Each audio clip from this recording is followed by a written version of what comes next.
Hello everyone, it's Yvonne Whittmann. I was the immediate past president of Skal International in 2019, and I was invited by Stephanie to address and answer questions on the Skal Orlando virtual meeting on the 5th of May. At the beginning of the meeting, I had a problem with signal, and then of course we ran out of time at the end of the meeting, and I just wanted to answer all the questions that were posed to me, just in case it could help or it could answer questions that young Skullies have all over the world. It makes it easier now with the video that I'm giving to you, that you can watch it in your own time and in the comfort of your own home. The first question came from Amy, Skal Philadelphia, who asked, how did I get involved in Skal? This was strange because my mom was a Skullik. She worked as a committee member of Skal Pretoria, and of course, as every good mother does, when she runs out of people to help her, she asks her daughter to insist and help her with invites, either setting up, choosing a venue, helping her at the table, welcoming everybody. And so I had a whole lot of experience from then. But I officially joined as a Skal member in 1991 when her and I opened our retail travel agency in Pretoria. Even before then, I knew that it was absolutely imperative that I join. And it was, it wasn't rocket science. When I became, and I was fully fledged in the travel industry, there was no question of me becoming a full Skal member. The second question comes from Kiara, Skal Orlando. How has your involvement with Skal helped you in your career? Now, let me tell you, it's not always easy, and you don't always see the tangible benefits. But let me tell you that my membership to Skal International has been the best decision and the most positive decision that I've ever made in the travel and tourism industry. It has allowed me to meet captains of industry in a social, informal way, using, hi, I'm Yvonne, I'm a Skal member, as an introduction. Now, as you know, in many businesses, not only in our industry, it is extremely difficult to meet people, to get a meeting, and then to meet people in a formal sort of meeting. It's always much easier when you're sitting around a table having a glass of wine, having a meal, to actually be yourself and to actually meet people, and it becomes an effective meeting. So, for example, if you just started in the travel and tourism industry, and now you need to make an appointment to see somebody who's going to either help you get a job or help you in your career with selling or marketing, or you need their expertise. How difficult is it to get to meet these people? You have to make an appointment. You might send an email that isn't answered. Then you have to go through a personal assistant who quizzes you and wants to know what the reason is. Then maybe you don't get an appointment at the right time that you need it. You then have to produce and present a full report, a full presentation to be able to show them why they should be dealing with you. And then, of course, you never know if you're successful or not. If you're a Skal member, and if those people are Skal members, how easy it is for you to go up to them at one of your monthly luncheons, at a World Congress, at a national meeting, and say, hi, I'm Yvonne, I'm a Skal member in Orlando, and I'd like to talk to you about something. 10 times out of 10, they're going to say to you, no problem, let's go and have a glass of wine and sit down and you can chat. And you know for sure you haven't done much presentation, but it will be an effective and successful meeting. I always like to use that example for something like that. Of course, like anything in life, how successful you are and how you make use of these incredible benefits Skal gives you is up to you. You've still got to go and market yourself. You've still got to be able to network effectively with the right people. You've still got to show people what a value it would be dealing with you, doing business with you, and be able to have their business as a sort of positive and a success. So that you've always got to remember. You've still got to stand out in the crowd. You've still got to make a good impression. You've got to add value. As they say, it's not who you know, but who knows you. So I hope I've answered that question. The next question comes from Jamie Lee from South Africa in Cape Town. And it is, what is the greatest lesson you have learned in your career that can be shared to inspire the youth, especially young colleagues on the call. Now, for me, that answer comes very quickly, and it's been all my life, and it's a pity that I've learned it too late. That's why I'd like to share it with you, and that is to stop having limiting beliefs and be filled with fear about your career, about your future, thinking you don't have enough talent, you might not have enough knowledge, you might not be the right person for the job. And that for me has taken over so much of my life that you can't get back again. So my best and greatest lesson is, do not have limiting beliefs about yourself. Don't be fearful about your future. You must remember that everything you've ever wanted is on the other side of fear, and that life expands and protracts according to your courage. You are the master of your own destiny and success.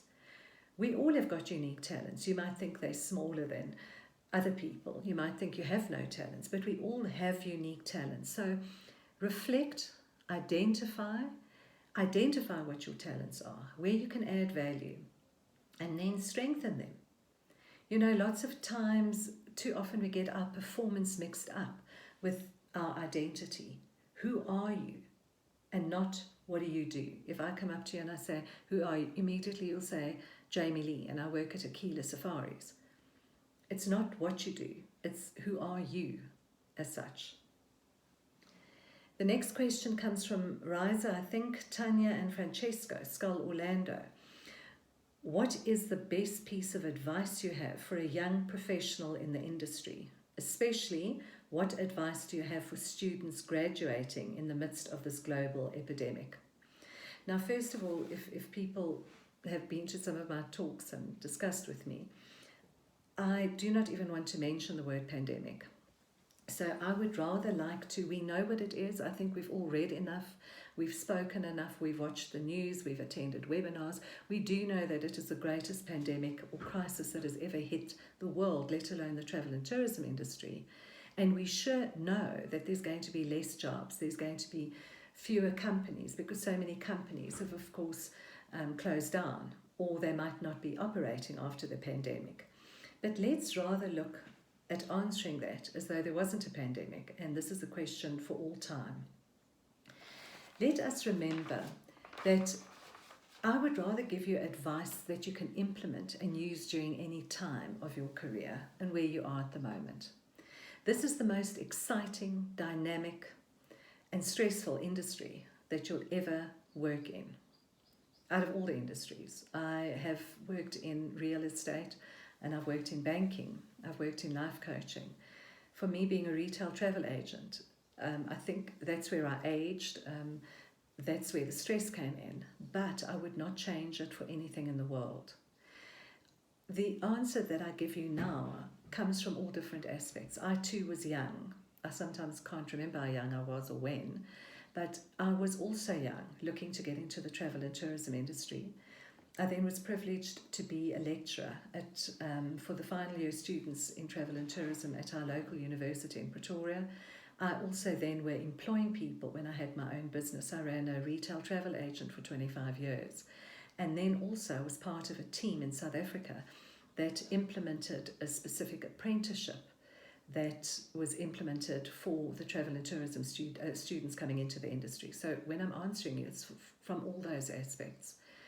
Please remember that what you've learned in college or university is only a quarter of what you are going to use and know when you enter the industry. Your real experience, your real education comes the first day you put your foot in the hotel you've been employed in, the travel agency, the ground operator, the tour operator, the airline. And what you've got to understand, what people look for, and that's what I've always looked for. When somebody like you coming into the industry comes into my agency or into my establishment that I've employed you, I look and see immediately what your attitude is like. Are you teachable? Are you coachable? Do you have a willingness to learn? Do you have a passion for the industry that far outweighs the financial remuneration, because you know our industry is not the most well paid for the amount of work that you're doing. That for me, I look at that immediately. I also look at people who want to empower themselves. Coming into business, yes, but when I was interviewing a whole lot of people in my position in travel or real estate, they would come for an interview to me, and they would know nothing about the company. They wouldn't know anything about me.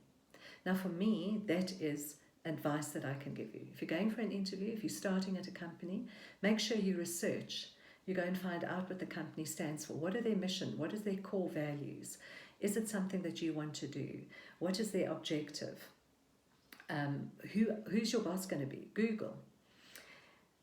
That is what I look at. I look at somebody who wants to empower themselves, who wants to keep on learning, who wants to research, who wants to go and find out more about their role in that company, more about the people that work there. Who are their customers? What type of people are they approaching? What type of people are they working with?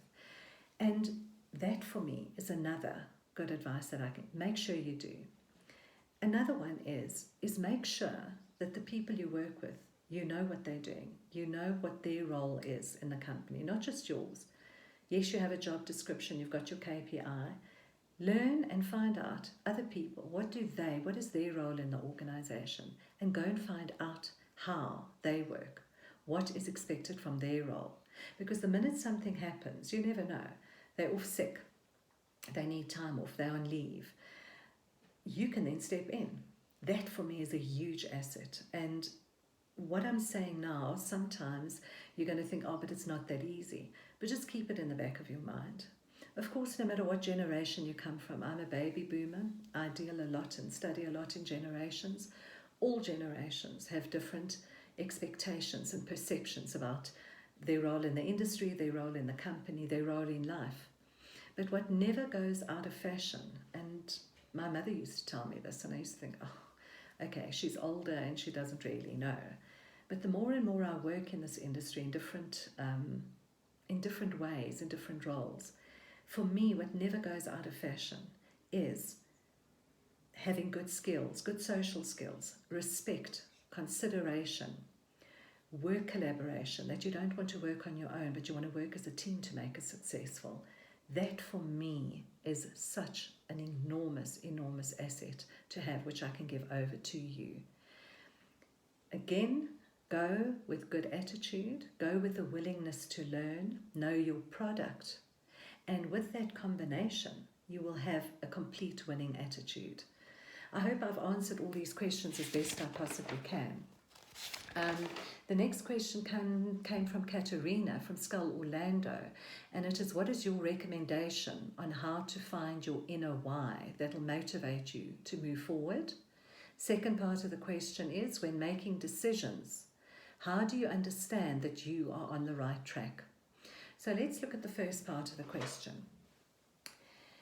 I would first, if I'm questioning and I'm asking why, to be able to move my career forward, and I hope I've understood this correction, I would always ask, is that a short-term or long-term question? We all know we get up in the morning, you don't feel like going to work. You think, oh my God, I just cannot handle this job today. I can't handle the people I work with. I don't want to get up. I'm not in the mood for work today. I wish I was rich and lived on an island. I'm sure we all think that. So there are days with that. So if it's for me a short term with why to move forward in my career, I immediately think to myself, why did I choose this career in the first place? Why would I have chosen travel and tourism instead of modeling, instead of accounting, being a doctor? And I try and get my passion back. Why would I want to carry on in this career? So I try and see, is my passion still there? Because you know that saying, where passion flows, success follows. If I keep on questioning why, and it comes to me more often, twice a week, 3 times a week, 5 times a month, I honestly would reflect and think to myself, do I really want to carry on in this industry? And I can tell you it happened to me. I'd been in this industry since I was 18 years old. After working for 30 years, I started to question myself more and more. Why am I in retail travel? I'm not enjoying it. I get irritated. I don't want to do it. And those whys for me became so, it happened so often that I thought to myself, wait, there's something wrong. I then had to reflect and then decide, but this is not for me. And that's when I changed my role in an industry. So I hope that answers you. So in short, when I ask why, on how to find your inner why that'll motivate you, I always come down to how much passion do I still have for this job, for this role, for this sector of the industry. If my passion is there, I know for sure nothing else worries me, because that's when I'm going to move forward, because I still have the passion for it. When making decisions, one never ever knows if you're on the right track, because people will say, oh, Yvonne's made the worst mistake. She hasn't thought of us. You will never please anybody. But when I think and I go through a whole lot of process when I make decisions, and especially in a decision when I was, in charge of Skal International, you've got to know that you've got to make the right decisions as best you can. So when I have to make a decision, I immediately think to myself, when you're making a decision, you are making the best decision at that time and in that situation. But what other things do I follow? Now, first of all, I'm never impulsive making a decision. Of course, you're going to impulsive if somebody says to you, should I wear this jacket or swimming costume? Should I have pizza or burger tonight? Those are questions that you're going to answer impulsively. But when it comes to bigger questions, being impulsive is the wrong way to do that. So what I do is I always think to myself, what is the objective of this decision? What is the reason why this question has come up and I've got to make a decision? What is the final objective? Secondly, what is my target audience? Who is going to be affected by my decision? Is it personal or business? Is it long-term or short-term? And then I don't want to be forced to make a decision. I think that is also another lesson I've learned, Jamie, to your one question, is never make a quick decision in business or career or even a relationship. Then the next step is that I separate my emotions and fears from reality and logical way of thinking. You've got to separate it. When you make a decision, get rid of your emotions and fears, because that could determine. You also look at reviewing all sides of it. I mean, why? I don't mean you've got to go and ask 1,000 people what you should say. But look at, again, where your mentors come in, where your people that you admire, you understand and you accept, and you view their views and suggestions in a good light. Go to them and say to them, what would you do in this position? But don't fill yourself with 50 people telling you what to do. Rather focus on somebody that's going to give you an informed decision or an informed suggestion. And then I know. I take a few days, I look at all options. Have I then divided my emotions from fear, my fears from logic? Have I looked at all sides of the story? Do I understand the target audience? Do I understand how important this decision is? Do I understand my objective to that decision? And when I've ticked all those boxes and I make a decision, I know for sure that I've made the correct decision for that time and in that situation, that I've looked at all sides and I've done as best I can. Again, I'm saying to you, you know that you never know if you've made the right decision. But to answer your question, how do I understand that I'm on the right track? That is how I understand it. The next question comes from Stephanie from Skal Orlando. You recently won the WTTI Award for Outstanding Mentor in Travel and Tourism. What is your vision for Skal to establish a mentorship program to further strengthen the relationship between active members and young Skal members? Stephanie, over the many years I've been involved in different aspects and leadership roles in Skal International, there has been so many attempts to formulate a process and a program for mentorship that would obviously suit all parties and appeal to the global membership. This is my view. This question is for me, so it's my view. It's not going to be correct, but this is what I've been thinking because I was involved in a lot of these programs. My view with Skal on many things is that there's not always a one-size-fits-all. But we can identify exactly where a mentor comes from. So for me, my advice is, and you have done a wonderful mentorship program already in your club, let us see what is actually a mentor. A mentor is somebody you respect, you admire, you can learn from. It is a person that is going to inspire you to become a better person, whether it be in your career or whether it be in your personal life. You're going to have a lot of mentors in your life. There's going to be mentors coming into your life at different stages of your life, in different stages of your career. So they're going to inspire you for that time as best they can. Now for me, I would prefer seeing you in your club or locally rather funneling this focus down to finding out exactly your young Skal members in your club, in your region, in your country, that what do they need, and identifying the members as is, the active members now, who can assist them. Of course, you must remember a mentor and a mentee, you've got to have some sort of relationship with. You've got to be able to gel with them. You've got to be able to get on with them, irrespective. Sometimes the mentor might be incredible, have all the qualifications and experience and knowledge that you're looking for, but they might not gel with the mentee. And how better to do that when you are looking and funneling in more locally to find and to have the active Skal members who will do it and would appeal and would be a good mentor for the young Skal members that you know. So this is my sort of advice on it. I will always be there if somebody feels that they want me to mentor them. I've mentored quite a lot of people over my career on a hands-on. Obviously now it's easy because we have these meetings and we can talk to each other, FaceTime, one-on-one. But that would be my answer to your question. So I hope I've answered that. The next question comes from Tilly from Skal, New York City. What fear as opposed to hopes took you to your current role, and in your most depressed moods, what do you tell yourself about your career? And so, as I've mentioned before, my fear was always not being good enough. Would I have the talent, would I have the knowledge, the experience to get me to be good in the role? And I'm sure all of you have felt that way. I'm sure, we've all spoken. There are very few people that have the confidence that they think they can do everything. I mean, it's great for you to do that. Of course, there's a difference between being aggressive and being assertive.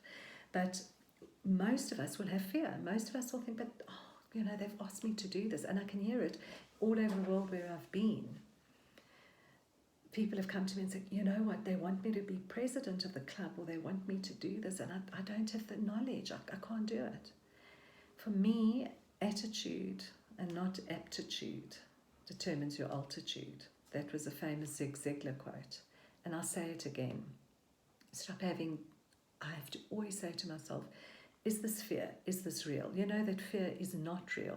Fear is what you put into your part of your brain that you might think is going to happen. And most times it doesn't happen. But that fear is real physiologically. So for me, my fear as opposed to hope, I had a lot of fear, which debilitated my views, which debilitated me in getting to where I want to be. But I made sure that my dreams and hopes were stronger than those fear, that feeling of fear. And I knew and I believed that I will always be able to endure any challenge to be able to reach my vision. So that is how I did it. I do know, and like I've said most times, I keep on studying, I keep on reading, I keep on subscribing to magazines where I can learn from people. They say that you mustn't hang around with the chickens eating seeds at the bottom, but rather fly with the eagles. And I've always made sure that I've always listened and realized what my potential will be if I have the knowledge, if I have the good attitude to do that, and then overcome that fear. As a leader, I always reflect on fear and hope. And what I've learned through my coaching is that we all have these times. We all go through times of fear, of hope, of depression, of anger. But these are all fears. It's okay for you to feel that way. It is okay. So I've learned with fear that it's not real. So when I get this fear coming over me, I think, but this is not real. It's not how it should be. So I'll put that down. And then I always know that if I'm feeling a bit depressed today, or full of fear, or full of anger, I go with it. I move with it. I move with that emotion. It's okay for you to feel like that. But just as long as you can get out of it with the hope and the vision to know who you are and where you're going to get to a certain role. From a young age, I always had visualizations of where I wanted to be, where I was going, what I'd like to do, and I work towards that. And I'm very big in visualization, setting dreams, setting targets, setting visions to get there. Also, we've got to realize when that fear came in, and whatever fear you're referring to, I knew what my talents would be and what my unique selling point is. And I knew as a leader, you can't be an expert in everything. And if you're trying to be an autocratic and you're trying to work in a silo, it's never going to work. I had the ability, and I worked towards it, having an emotional intelligence way of leading, to know and to realize and identify the talents of everybody who worked with me. And with those talents, I enhanced them for those people so that we all were working towards a similar goal, but all of them had different talents. And I would then be the guide, the facilitator, and the way to look forward, the face of the leadership role as such. Again, I'm saying, you asked me in your most depressed moods, what do you tell yourself about your career? And that's the same answer I gave before. If you have a passion for that career, you know for sure, even if you're in a depressed state, even if you're in a fearful state, even if you're in an angry state, it still comes back to, where is my passion? Can I see myself doing this career in this industry for 10 years, 15 years? What would I like to achieve? How would I like to be known? But I've got that inner passion. Then I know for sure I can carry on, and I can formulate, I can reflect on why I'm in a depressed state. I can formulate, I can reflect, I can revise, and then I can move on. Question coming from Jim Dwyer from the EC board, Skal EC board. What do you see as a positive for Skal coming after the pandemic is over? Now, I'm sure all of you have realized this is not rocket science, that during this time of pandemic, what has been the most important thing that has come out? We in South Africa are going through very strict lockdown rules. We're in day, millionth and 7 or whatever. Here, we are not allowed to travel anywhere. We have a ban on alcohol, on cigarettes. We can't move anywhere. It is very, very strict. What has got us through it? Not only me, but everyone, you, whatever your lockdown is. The fact that we have relationships. We can WhatsApp, FaceTime, we can Skype, we have Zoom meetings, we can call, and we can build up relationships. Why? Because we look for that, for support. We look at it at encouragement, assisting. And so I think that would be probably the one positive that's come out of COVID-19, is that everyone has realized that only relationships at this stage matter. Skal International is about relationships. Before this, we were doing business amongst friends. We were assisting, helping, giving business to friends and members globally or locally. We are part of a global family. We have access to talents, experience and knowledge right across the board with our 14,000 members. And we, as my presidential theme was last year, we have strength through collaboration. So if I see as a positive after this, these basic core values of Skal, relationships, being part of a global family, having access to everybody around, knowledge, having an organization like we do, this is a huge positive, that we need to take this, what we've learned now, and move forward. The leaders of Skal International should take that, because that is our core value. That would be our unique selling point for me. What can we do? This is a question from Megan, Skal Orlando. What can we do as young Skal members during this time to support our chapters and Skal global initiatives? So my question comes back to you, Megan, and I say to you, how do you normally support your family and friends during challenging times or crisis in their life? What do you do? What can you do? You can't take the pain away. You can't take the challenge away. But what you can do is be there for them. Empathize with them. Sympathize with them. Be there to listen to their fears. Share their ideas and suggestions. Just comfort and assist. As I've said before the pandemic, we were doing business amongst friends. Now we are changing, and we are giving spiritual, emotional support to those people. So nothing changes. You know, if we look at it, everybody says, and I'm quite good at that, I make sure that every week or every 2 weeks, or maybe once a month, I check in with people. They don't want to discuss business. They don't want you to give them any help. Just to say hi, you know. Hi, how's it going? Stephanie, how are you feeling? How are you feeling today? How are things going with you? That's all they need to know. So empathy is going to be one of the top attributes that you're going to have, and this is going to where it's going to come in, is the fact that you're going to be supporting the people in your chapter with that. And believe me how absolutely important it is and effective it is that if you are now, and I was listening to a podcast yesterday, if you are giving emotional support, just light emotional and spiritual support to somebody, do you know how powerful that is? They will never forget you. And I think you can attest to that. If you've gone through a crisis, you've lost a loved one, you've lost a job, you've got ill, those people who just happen to phone you and say, thinking of you, I'll be there for you, you will never forget them. So that for me is a very, very important part. I had breast cancer in 2007, and for 2 years I couldn't work, and I was going through chemotherapy, radiation, and a whole lot of things. I will never forget people who just literally gave me a WhatsApp or phoned me and said, how are you today? I'm thinking of you today. When it comes to Skal Global Initiative, Skal has excellent partnerships with ECPAT and the Code, and they are against the exploitation of women and children in tourism. We have got a partnership with the Institute of Peace through Tourism. We are also dealing, and we are UNWTO affiliate members. Why now you've got the time?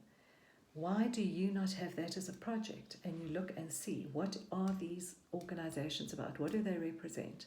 How do we assist them? Still within their core values, vision and mission, but how can we assist them? That would be a good idea to do, so that you can get involved in. They are excellent partnerships. And sometimes Skal hasn't used them to the best of their ability. Of course, our Skal Global Sustainable Awards, when it started many years ago, it was just a small little award with 3 categories. You, as the new generation, can think, what could we add? What other category can we add to this? What would appeal to our generation? And then become involved in that. So there's a lot to do, a lot can be done. It's just a matter of focusing now, seeing how we can work together, because you've got all the basic platform right there. And the last question comes from Jim Dwyer again, and it said, what positive message can you give Skal members? Now again, it goes back to what we discussed previously.